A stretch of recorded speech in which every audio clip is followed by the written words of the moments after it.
Hello everyone, जय हिंद। आज है 12 फरवरी, लेकिन साथ ही आज संडे है। तो आज के इस वीडियो में हम 6 से 11 फरवरी तक हम लोगों ने जो पढ़ लिया है, इसका एक क्विक रिवीजन करेंगे। वीडियो शॉर्ट ही होने वाला है क्योंकि डिटेल में ऑलरेडी हम लोगों ने सारी चीजें डिस्कस कर ली हैं। हाल ही में किस आईआईटी ने प्रेग्नेंट महिलाओं के लिए स्वस्थ गर्भ ऐप विकसित किया है? तो ये स्वस्थ गर्भ ऐप अभी हाल ही में आईआईटी रुड़की ने एम्स के साथ मिल करके विकसित किया है। तो ये जो मोबाइल ऐप है, ये गर्भवती महिलाओं को प्रसव पूर्व यानी कि डिलीवरी से पहले देखभाल और वास्तविक समय पर चिकित्सा सहायता प्रोवाइड कराएगा। ये ऐप फ्री में अवेलेबल है।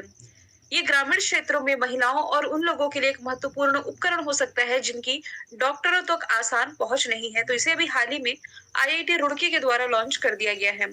आईआईटी मद्रास की यदि आईआईटी गांधीनगर की यदि हम बात करें तो एक सुपर कंप्यूटर है परम अनंत, ये यही स्थापित किया गया। आईआईटी मद्रास ये नेशनल इंस्टीट्यूट रैंकिंग फ्रेमवर्क में टॉप पर है, जो कि नीति आयोग ने रिलीज किया था। और आईआईटी कानपुर पहला आर्टिफिशियल हर्ट इसी ने डेवलप किया था। अगला प्रश्न है, भारत की स्थानीय भाषाओं को डिजिटल दुनिया में बढ़ावा देने के लिए प्रोजेक्ट एलोरा, जिसकी शुरुआत अभी हाल ही में माइक्रोसॉफ्ट के द्वारा की गई है। माइक्रोसॉफ्ट की स्थापना ये 1975 में की गई थी एक्चुअल में। इसके संस्थापक बिल गेट्स और पॉल एलन थे। वॉशिंगटन में इसका हेडक्वार्टर हो जाएगा।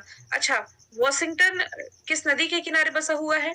तो ये पोटोमैक नदी के किनारे बसा हुआ है। ठीक है। और यदि मैं बात करूं माइक्रोसॉफ्ट के द्वारा भारत का सबसे बड़ा डेटा सेंटर ये कहाँ स्थापित किया जाएगा? तो ये स्थापित किया जाएगा भारत के हैदराबाद में। देखिए यहाँ पर ये जो 26 नवंबर 1976 लिखा हुआ है, ये एक्चुअल में 4 अप्रैल 1975 है। तो ये से मैं मॉडिफाई कर दूंगी, इसके लिए टेंशन नहीं लीजिएगा आप लोग। और पहले भी जो मैंने इसकी पीपीटी प्रोवाइड कराई थी ना, इसमें आप लोग चेंज कर लेंगे कि ये 1975 है। ठीक है। ट्विटर का 44 बिलियन डॉलर में अधिग्रहण किया गया था किसके द्वारा? एलन मस्क के द्वारा। और उस समय जो इसके सीईओ थे पराग अग्रवाल, जो कि भारतीय मूल के थे, इन्हें हटा दिया गया था। दुनिया का सबसे बड़ा डेटा सेंटर किसका है? गूगल का है। गूगल ने एक एआई चैटबॉट लॉन्च किया है बार्ड नाम से ना। अमेजोन दुनिया का मोस्ट वैल्यूएबल ब्रांड बना है। दुनिया की सबसे बड़ी ई कॉमर्स कंपनी अमेजोन ही है। अगला प्रश्न है, वर्ल्ड कैंसर डे कब मनाया जाता है? तो 4 फरवरी को वर्ल्ड कैंसर डे मनाया जाता है।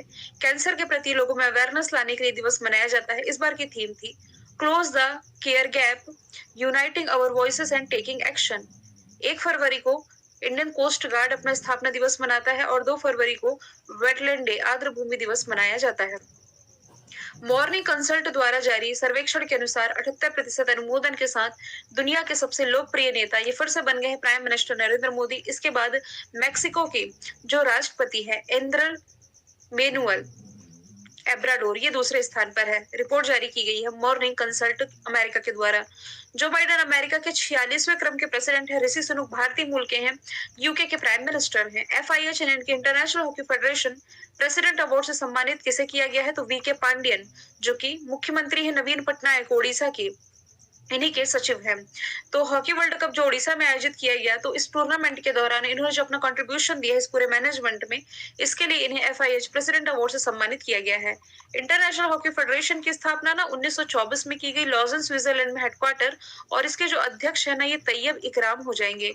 दिलीप तर्की भारत में जो हॉकी महासंघ है इसके अध्यक्ष दिलीप तर्की हो जाएंगे। ठीक है। प्रश्न है, भारत के सुप्रीम कोर्ट के स्थापना के मतलब 73वां जो स्थापना दिवस मनाया गया 28 जनवरी में, तो इसमें मुख्य अतिथि के रूप में शामिल हुए थे सिंगापुर के मुख्य न्यायाधीश सुरेंद्र मेनन। ठीक है।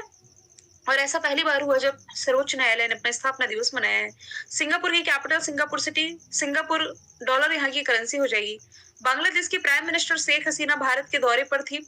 गुयाना के राष्ट्रपति मोहम्मद इरफान ये अभी भारत के दौरे पर थे, क्योंकि प्रवासी भारतीय दिवस की मेजबानी या समारोह जो हुआ था ये इंदौर ने किया था, तब ये शामिल हुए थे।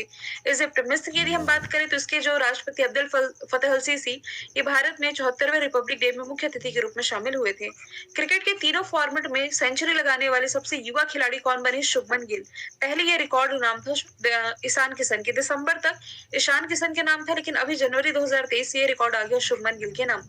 युजवेंद्र चहल टी20 फॉर्मेट में मतलब टी20 इंटरनेशनल फॉर्मेट में सबसे ज्यादा ये विकेट लेने वाले भारतीय क्रिकेटर बने हैं। भुवनेश्वर कुमार को इन्होंने पीछे छोड़ा।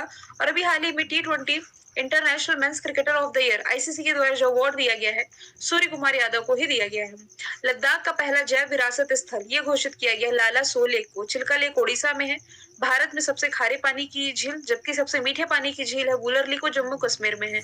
डल झील भी जम्मू कश्मीर में है, जहां एसबीआई ने फ्लोटिंग एटीएम शुरू किया था। रेणुका झील ये हो जाएगी हिमाचल प्रदेश में। फेम योजना के तहत इलेक्ट्रिक वाहनों की बिक्री में कौन सा राज्य टॉप पर है? तो महाराष्ट्र टॉप पर है। फेम यानी कि faster adoption and manufacturing of electronic vehicles in India, ये योजना 2015 में शुरू की गई थी। दूसरा चरण इसका आया 2019 में और भी एक्सटेंड कर दिया गया है 2024 तक के लिए। तो ई व्हीकल के अडॉप्शन में सबसे आगे महाराष्ट्र है। हालांकि महाराष्ट्र ये चीनी उत्पादन के मामले में भी टॉप पर है। गुजरात सेमीकंडक्टर पॉलिसी लागू करने वाला भारत का पहला राज्य है। हरियाणा ये सबसे ज्यादा बेरोजगार राज्य आप इसे कह सकते हैं। और इंद्रधनुष जो कि वैक्सीनेशन से रिलेटेड प्रोग्राम है, इसके क्रियान्वयन में ओडिशा टॉप पर है। स्पीड मैंने थोड़ी ठीक ही रखी, आज तेज ही है, ताकि रिवीजन ही तो आप लोगों को कुछ नए क्वेश्चन हम डिस्कस नहीं कर रहे हैं। किस देश के पूर्व राष्ट्रपति परवेज मुशर्रफ का निधन हुआ? तो पाकिस्तान के पूर्व राष्ट्रपति थे, जिनका अभी हाल ही में निधन हुआ है। ईरान एससीओ का नया सदस्य बनने जा रहा है। यूएई में इस साल का COP28 होगा। और श्रीलंका भारत के बीच में फेरी सर्विस शुरू होने जा रही है। पूमा इंडिया ने अपना नया ब्रांड एम्बेसडर किसे बनाया है? क्रिकेटर हरमनप्रीत कौर को। पूमा एक जर्मन ब्रांड है, तो इसके ब्रांड एम्बेसडर में पहले से ही विराट कोहली, अनुष्का शर्मा, करीना कपूर ये नाम शामिल थे। अब एक और नाम शामिल हो चुका है हरमनप्रीत कौर का। बायजू के brand ambassador Neeraj Chopra, Amitabh Bachchan GST के, विराट कोहली ये नॉइस के ब्रांड एम्बेसडर अभी हाल ही में बनाए गए हैं। तीसरा खेलो इंडिया विंटर गेम ये 10 से 14 फरवरी तक आयोजित किया गया। कहाँ? तो ये गुलमर्ग में आयोजित किया गया है। उधमपुर वाली तो रेल लिंक परियोजना मैंने बताई थी। और लद्दाख का एक याया सो लेक जिसे जैव विविधता विरासत स्थल घोषित किया गया। श्रीनगर में स्टेच्यू ऑफ पीस आप लोगों ने याद रखा है, जो कि उद्घाटन गृह मंत्री अमित शाह ने किया था। एमपीसी द्वारा सौर मंडल यानी कि सोलर सिस्टम में किस ग्रह के आसपास 12 नए उपग्रह खोजे गए हैं? तो बृहस्पति, जो कि सौर मंडल का सबसे बड़ा ग्रह है, सूर्य से 5वां, तो इसके आसपास 12 नए चंद्रमा खोजे गए हैं एमपीसी यानी कि माइनर प्लैनेट सेंटर के द्वारा। तो वर्तमान में अब इसमें उपग्रहों की संख्या 92 हो गई। सबसे ज्यादा उपग्रहों वाला ये ग्रह बन गया है। पृथ्वी का एकमात्र प्राकृतिक उपग्रह है, आप सभी जानते हैं, कौन सा है? चंद्रमा है। मंगल का है फोबोस डिबोस। बुध और शुक्र का कोई उपग्रह नहीं। शनि का सबसे बड़ा उपग्रह टाइटन है। अगला प्रश्न है, एक लाइन में दिखा हूं तो हेलीकॉप्टर निर्माण कारखाना जो कि भारत में सबसे बड़ा होगा, ये स्थापित किया गया है कर्नाटक में। HAL कंपनी का है। HAL यानी कि हिंदुस्तान एरोनॉटिक्स लिमिटेड का। इसका उद्घाटन प्राइम मिनिस्टर नरेंद्र मोदी जी के द्वारा किया गया है कर्नाटक के तुमकुरु में। ओला factory Tamil Nadu. Lithium ion cell factory Andhra Pradesh में। और AK-203 असॉल्ट राइफल के लिए कोरबा ऑर्डिनेंस फैक्ट्री मैंने अमेठी उत्तर प्रदेश से आप लोगों को याद कराई है। एशियाई कप, फुटबॉल एशियाई कप 2027 की मेजबानी करने जा रहा है सऊदी अरब। एशियन फुटबॉल कॉन्फेडरेशन जिसकी स्थापना 1954 में हुई, मलेशिया कुआलालंपुर में हेडक्वार्टर। सऊदी अरेबिया की capital Riyadh, currency Saudi real हो जाएगी। भारत इस साल ICC men's world cup host कर रहा है 2023 का। फ्रांस ये समर ओलंपिक 2024 वाला और विंटर ओलंपिक 2026 का ये होस्ट करेगा इटली। 3 बार ग्रैमी अवार्ड जीतने वाले एकमात्र भारतीय संगीतकार ये बन गए रिकी केज। इनका नाम आप लोगों ने पहले भी पढ़ा होगा। तो 3 बार ग्रैमी जो कि दुनिया भर में संगीत जगत का सर्वोच्च सम्मान होता है, ये दिया गया इन्हें। AR रहमान ऑस्कर अवार्ड पाने वाले एकमात्र भारतीय, मतलब ऑस्कर इन्हें मिला था। और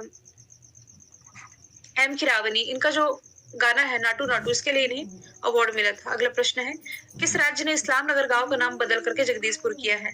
तो मध्य प्रदेश की राजधानी भोपाल के पास स्थित इस जगह का नाम, जो पहले से ही जगदीशपुर था, बाद में मुगलों के द्वारा बदला गया था, तो अब वापस से ये जगदीशपुर किया जा रहा है। उत्तर प्रदेश में अलीगढ़ का नाम हरिगढ़, मुगल सराय रेलवे स्टेशन का नाम पंडित दीनदयाल उपाध्याय के नाम पर, राम मंदिर जाने वाला मार्ग कल्याण मार्ग किया गया है। अयोध्या एयरपोर्ट का नाम मर्यादा पुरुषोत्तम श्री राम के नाम पर। महाराष्ट्र में औरंगाबाद का नाम संभाजी नगर, उस्मानाबाद का नाम धाराशिव, सिक्किम में एक रोड का नाम प्राइम मिनिस्टर नरेंद्र मोदी के नाम पर किया गया है। सरस आजीविका मेला ये पहला था जो कि जम्मू कश्मीर में आयोजित किया गया। गुजरात में अंतर्राष्ट्रीय पतंग महोत्सव के, अहमदाबाद में केरल में ओणम, तमिलनाडु में पोंगल फेस्टिवल।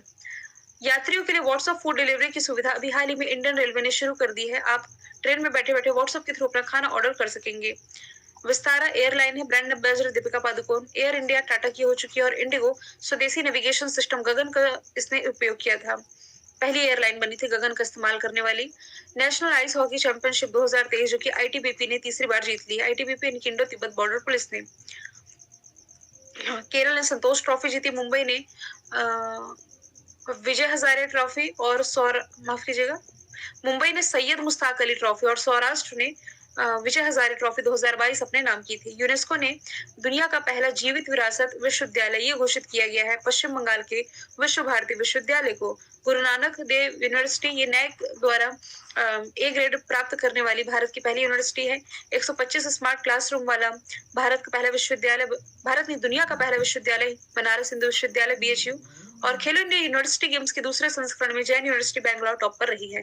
यूनेस्को के हेरिटेज लिस्ट में मतलब कि भारत के टोटल 40 स्थल शामिल है। 40वां गुजरात का धौलावीरा है। प्रधानमंत्री कुसुम योजना जो कि 3 साल के लिए और यानी कि 2026 तक के लिए एक्सटेंड की गई है। कुसुम यानी कि किसान ऊर्जा सुरक्षा उत्थान महाअभियान। इसके तहत किसानों को खेतों में सोलर पंप लगाने के लिए सरकार सब्सिडी प्रोवाइड करा रही थी। अब देखिए रेपो रेट फिर से बढ़ गया है। पहले क्या था 6.25%, अब बढ़ गया है 6.50%। रेपो रेट और आरबीआई के बारे में मैं आपको ऑलरेडी डिटेल में बता चुकी हूँ। बैंकों का bank reserve bank Hilton young commission की सिफारिश पर इसकी स्थापना की गई थी। 1 अप्रैल 1935 इसका फॉर्मेशन ईयर है। मुंबई महाराष्ट्र में हेडक्वार्टर और शक्तिकांत दास इसके प्रमुख हो जाएंगे यानी गवर्नर हो जाएंगे।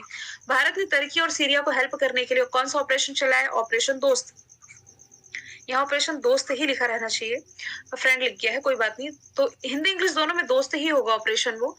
तो अभी ये भूकंप से प्रभावित था तो भारत ने ऑपरेशन दोस्त चला करके इसकी हेल्प की है। ऑपरेशन देवी शक्ति भारत ने चलाया था।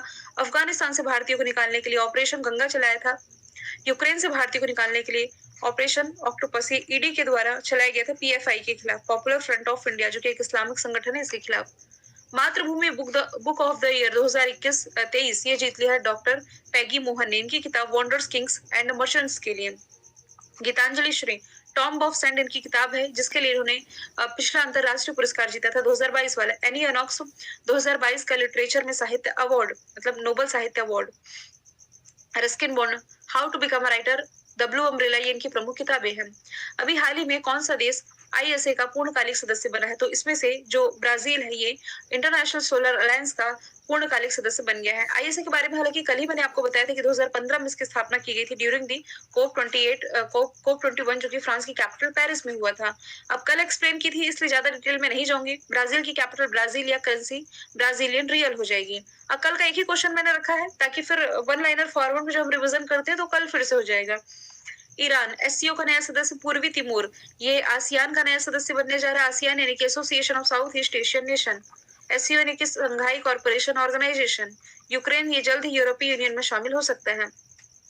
मैंने कल पूछा था आप लोगों से नेशनल आइस हॉकी चैंपियनशिप किसने जीती है? ITBP ने। आज का सवाल है कैनरा बैंक के MD CEO कौन बने हैं? तो इसका आंसर जो भी है कमेंट बॉक्स में आप लोग बताएंगे। फिर हम मिलेंगे नेक्स्ट वीडियो के साथ। Thank you so much.